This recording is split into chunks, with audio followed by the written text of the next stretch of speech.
Hey there guys, welcome to the next time lapse here on the channel, and I'm going to be doing something a little bit different in this time lapse. I'm not going to be using a canvas for the background, and I'm also going to be freehanding the entire thing, so it's definitely a first for the time lapses in that regard.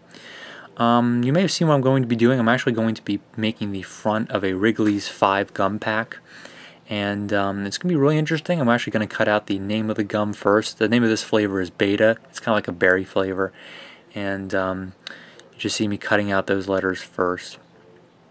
It's definitely an interesting time lapse because I freehanded the entire thing. So I just decided to cut out the name first, and I'm using pink for that, obviously. So got those cut out.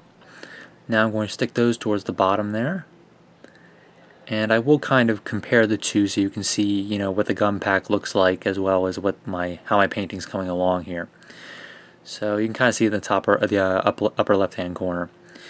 Now the whole package has these kind of small lines on them, and they're kind of like indentations in the package. You can't really see them, but I'm actually going to be showing you what they would look like if you could see them. So these are all these little gray strips on the kind of the sheet of duct tape here. Keep forgetting it's not a canvas. So you can see all those little strips. I'm going to cut ahead a little bit so you guys know exactly what I'm doing.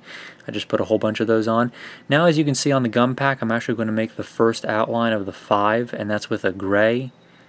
And the trick is here is just keeping everything in proportion to the other pieces, because that's the hardest thing when you're freehanding everything. You want to make sure that everything's in proportion to the other pieces. So I'm cutting that out now. This is going to be the one part. And I did have to do a little bit of trimming to kind of make it a little bit smaller. So that's what it looks like with all the lines on there.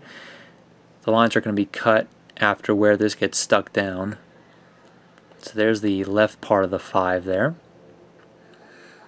So I do a little bit of trimming, and I'm going to kind of slide this up a little bit because it looks like it doesn't really curve as much as I really need it to be, as you can kind of see when you compare the two. So now you can see all those lines are cut off now.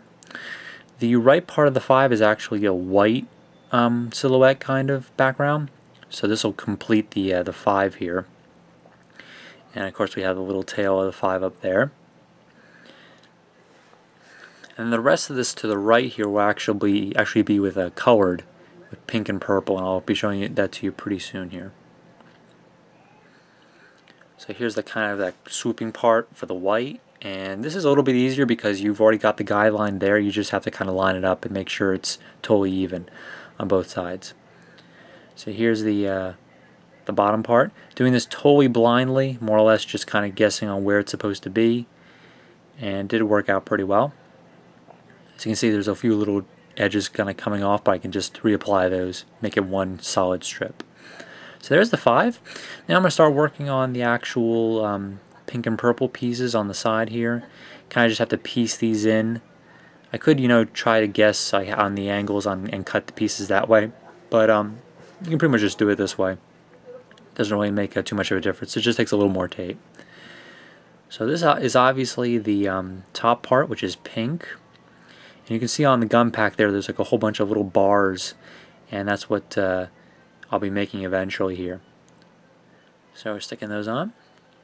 This is going to work on the angle, using a whole bunch of little pieces for that. Alright, so that pretty much wraps up the pink part. Now I need to work on the bottom part, which I decided to make as purple. So I just have to come to the right to the edge with that.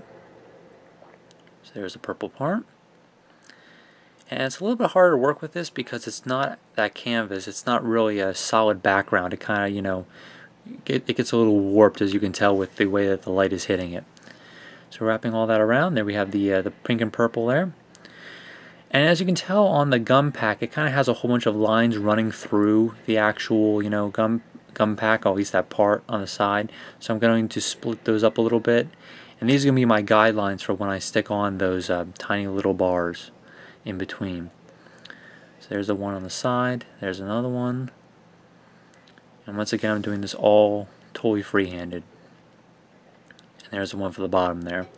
Even though it's purple on purple, I still want to put it there so I know exactly where to stick those bars eventually. Alright, so now I'm going to start working on that little piece there. And now I'll start working on those bars. There's pretty much white, pink, and blue There's a little bit of yellow in there. Just going to be working on those. Each one is roughly about 1 inch long, so you just have to cut out a whole bunch of little things. There's some thicker ones and then some thinner ones, and you kind of have to rearrange those. They're the first two on the right. And then I'm going to start applying those. I'm not going to show you exactly sticking all of them on, but you kind of get the idea. I'm going to work on this diamond shaped thing. I'm not really sure what it is. It's kind of like a logo or something along those lines, but it's right next to the beta text on there. So I'm actually going to stick that on. It's composed of a whole bunch of these little pieces here with a few different colors sprinkled in. Still not exactly sure what it is. But we're coming towards the end of the time lapse here. So hopefully you guys liked it. And I zoomed out a little bit so you can see exactly what it looks like. There's the gum pack, of course, and that's what the actual giant painting looks like. So hopefully you guys liked the video, and I'll catch you guys next time on the channel. Hopefully you like this totally free-handed duct tape painting.